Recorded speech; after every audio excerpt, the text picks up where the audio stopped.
Our conjecture that there is a lost yet once highly advanced ancient civilization could be proven beyond doubt by one continent in particular. Antarctica. For many millennia, this land has been encased, perfectly preserved, laying beneath miles of ancient ice. The Piri-Reis map, something which we have discussed in the past, has long been argued to prove just that, long claimed as showing that of the landmass of Antarctica free of ice. If true, it would have been impossible to have created, according to modern paradigm, thought to have originated from the embers of the Great Fire of Alexandria. This catastrophe, a tragic loss to man's understanding of our own origins.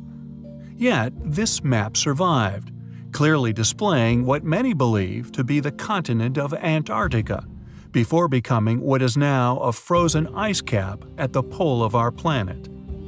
It is now an incredibly inhospitable place, one of the reasons we feel there may be intact, undisturbed ruins which may dot the land, known to be the driest place on Earth, and in addition to this compelling possibility of submerged yet highly advanced ruins, there may be many other unexplained anomalies that, due to their incredibly remote geographical placement across some of the world's now most impenetrable natural obstacles, recording some of the lowest temperatures on Earth, if proven beyond doubt to exist, would be proof of a preserved pre-Ice Age existence for advanced man.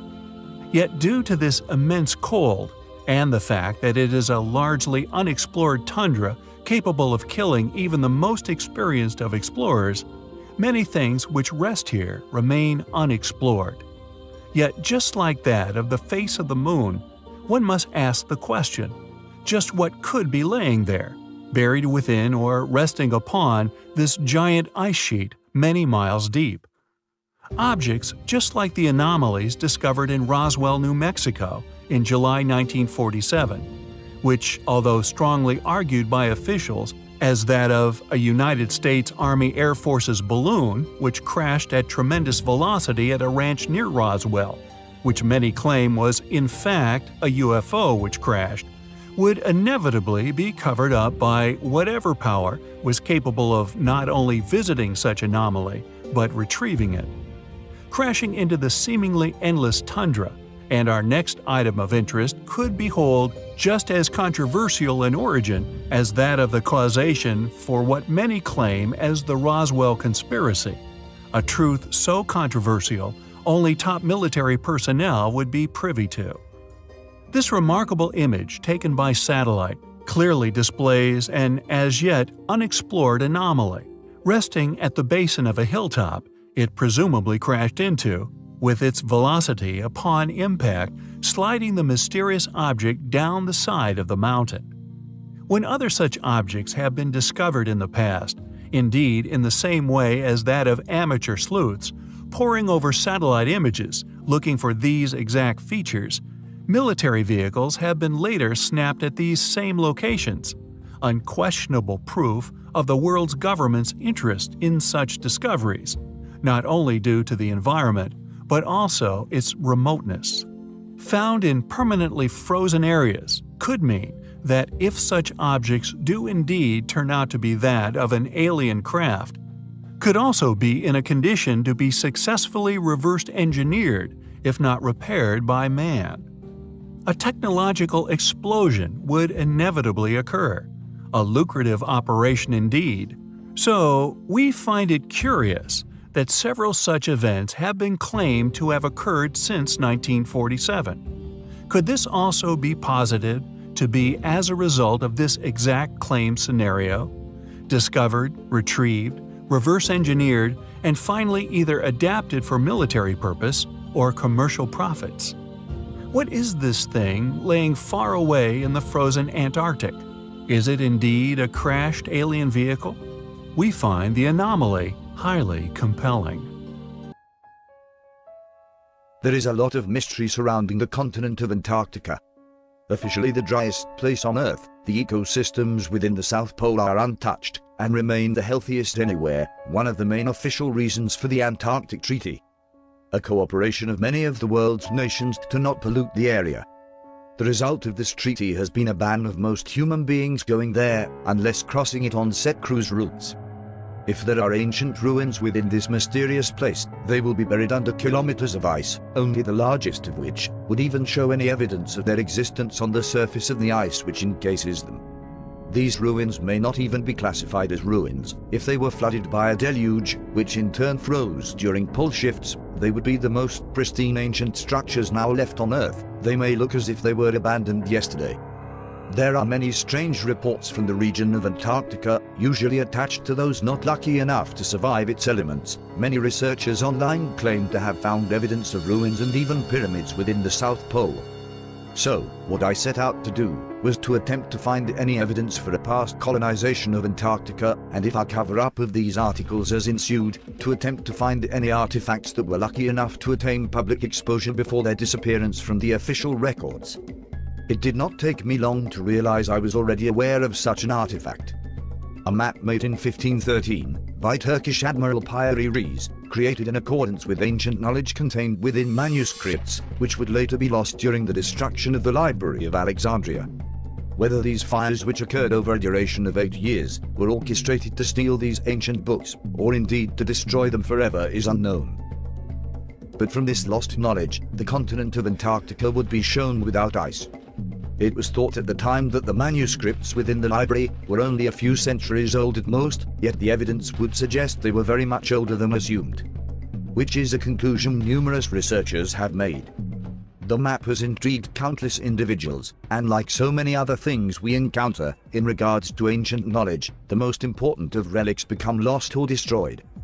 However, the map is a surviving remnant of this vast mountain of intellectual wealth. It is the smouldering amber of proof needed to confirm such knowledge has existed before, and that the shores of Antarctica were known well, in the very distant past. If the map displays the shorelines of Antarctica before it was covered with ice, and it is displayed more accurately than Brazil, then it is not a large leap of the imagination to suspect that ancient ruins, dating back to the time of this knowledge, do exist on the Antarctic continent. And while we have ancient pyramids, declared as existing on all continents of the planet, apart from Antarctica, you begin to doubt that Antarctica is an exception after all. It could be home to the largest, with the southern tip of the world encircled by the stars. It may hold the most amazing ruins on Earth. And with it being a place that only recently have we been able to explore extensively, you have to wonder what other artifacts may be preserved in the ice. What objects may have crashed in this desolate place during the last few thousand years, just waiting to be reverse engineered. So how does such a smoking gun, such as the Piri Reis map, survive for so long? While throughout the centuries all the source material has been engulfed with flames around it. Well, the coastline of Antarctica was not known to be displayed on the map until we achieved the capability of developing ground-penetrating technologies. It well and truly slipped under the radar. There are countless conspiracy theories which have been created over the years regarding not only the coldest, but also the most remote, unforgiving continent on Earth, Antarctica. Countless tales of ancient civilizations buried in the ice, preserved like something akin to Pompeii, quite possibly complete intact ruins of an ancient, advanced, now lost civilization. Their lifestyles, buildings, even entire cities are claimed by a number of fringe researchers as a real reality. Cities buried miles beneath the ice in a state of perfect preservation. Although we feel this may be an unlikely possibility, there could indeed be undeniable evidence of a past existence still buried under the ice, if indeed they were there at all, for one can never really be sure about the Piri Reis map. Yet today, this is a very unforgiving place, even sparking the inspiration for arguably one of the best science fiction movies of all time, The Thing. Stories of UFOs crashing into this incredibly remote landscape, some in which we have covered in the past, focused in upon by the channel due to the fact that an expedition was indeed made to a particular anomaly, to a feature one indicative of a high-speed crash into the frozen tundra. This site was successfully traveled to within what we presume would have been a mobile laboratory, clearly undertaken by a well-equipped group, one who clearly didn't expect others to have spotted the site via satellite also. so they can clearly be seen via satellite imagery arriving at said crash. A tremendous effort to make at tremendous expense, thus a strange effort for any known human-built craft, unquestionably made at great expense. Illogical for a man-made craft, even that of secret technology, but for an alien craft, such efforts could be logically argued as a realistic motive for whoever this team was funded by to make the mission to the site. And there are, indeed, undeniably, some rather intriguing stories which still hover around a number of still classified, still unreleased confidential files regarding events within the Arctic Circle, claimed by a number of individuals who also claim to have been a part of said mission. A mission known as Operation High Jump was an event during a battle within the Arctic Circle with what could only be described as flying saucers. But alas, due to the fact that Americans have never publicly released any details regarding the operation, we can merely speculate. However, a story which surfaced on ancientcode.com, a website we have long supported as a superb source of antiquarian knowledge, a story accompanied by what we think, you will agree, are some of the most incredible images ever taken of UFOs, specifically unexplained anti-gravitational craft in flight ever captured. Available thanks to John Greenwald from The Black Vault, who in turn received the incredible images from researcher Alex Mistretta. According to the website, quote, "The photos here displayed are evidence of a close encounter between forces of the United States Navy and unidentified flying objects on the edge of the Arctic Ocean in March 1971." End quote. Are we witnessing the destruction of anti-gravitational alien craft, an alien encounter, or, quite possibly, weapons testing events targeting reverse-engineered alien technology? The images are, according to said sources, from the mission USS Tripang, SSN 674. Our postulations as to what these images reveal are based upon our own logically presumed direction, in which American and many other advanced military nations would take if one were presented with a crashed craft powered by said technologies. These military bodies would indeed pursue the reverse engineering of said technologies, then, secondarily, develop defense systems which were effective upon said technologies. These are, of course, merely mystery histories ponderings in regards to what these images could truly be showing us. And of course, said hypothesis could indeed be incorrect. Yet regardless, the question remains, then what do these images reveal? What are pictured within? Regardless of the purpose of the mission, we find the possible theories surrounding the photographs highly compelling. Over the last few years, more and more modern technologies have been utilized by individuals with access to them in an effort to not only expose the truth regarding the real history of man, but to discover the actual original size of these now lost civilizations' ancient ruins. Many sites have been laid to waste, not only by future settlements and tomb robbers, but by Mother Nature herself. Many of these most impressive sites having endured eons of erosion after being mysteriously abandoned, exposed to the elements. Yet there exists a number of these sites which have been somewhat protected from these forces. Although vegetation can have a catastrophic effect, uprooting the megalithic foundations of these sites, yet the actual footprint of these structures, and indeed the overall size of these once lost settlements, can still be seen through modern penetrative radar, with one of the most incredible found in the past few years. Undoubtedly, the mega-metropolis hidden beneath the dense forests of Guatemala.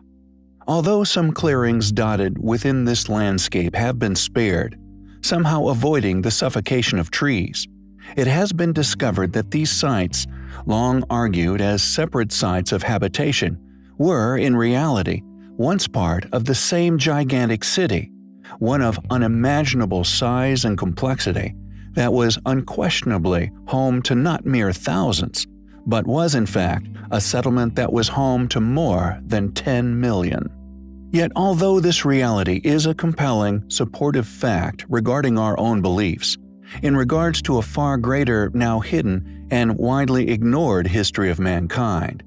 There are still features of this ancient site that is still attempted to be ignored, overlooked, and hopefully concealed from the majority of the world's population, ultimately avoiding them questioning the true reality of what they have been taught, and the possible truth regarding our history, which these sites could provide to all those who gaze upon them.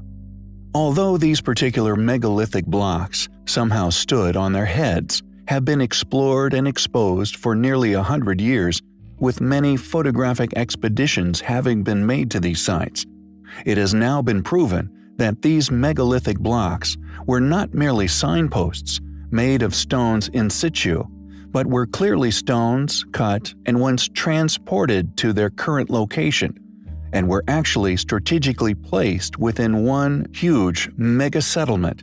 This fact is attempted to be stifled, avoiding individuals questioning how, if indeed they were transported and cut by our more recent ancestors, the Mayans, how they actually accomplished this feat when they clearly required now lost techniques and technologies, as although they were far more primitive, technologically speaking, to the modern man, with us only accomplishing such abilities within the last century, all thanks to modern technology.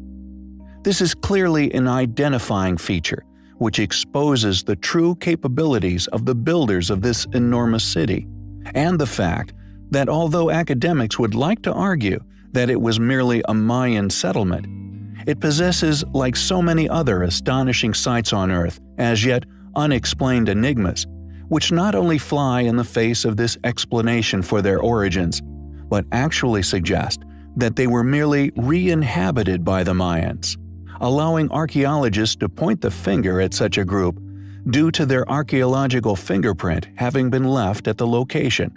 Sites which were in fact built by a now lost, yet once highly capable ancient civilization, that due to their immense age has now been lost to history, like so many of their ancient settlements, lost to the sands of time, with only the foundation of which now survive, thankfully exposed by modern technologies.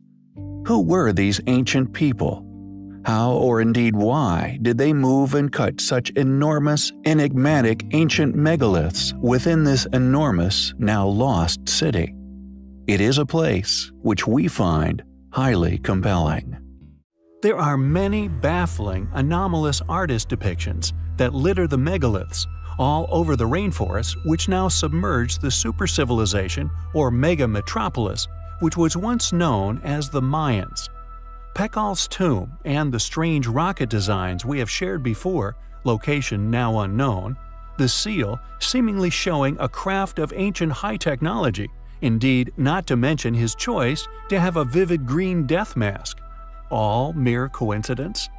Even the stolen plaque, fortunately photographed before its mysterious theft, depicting a doomsday event.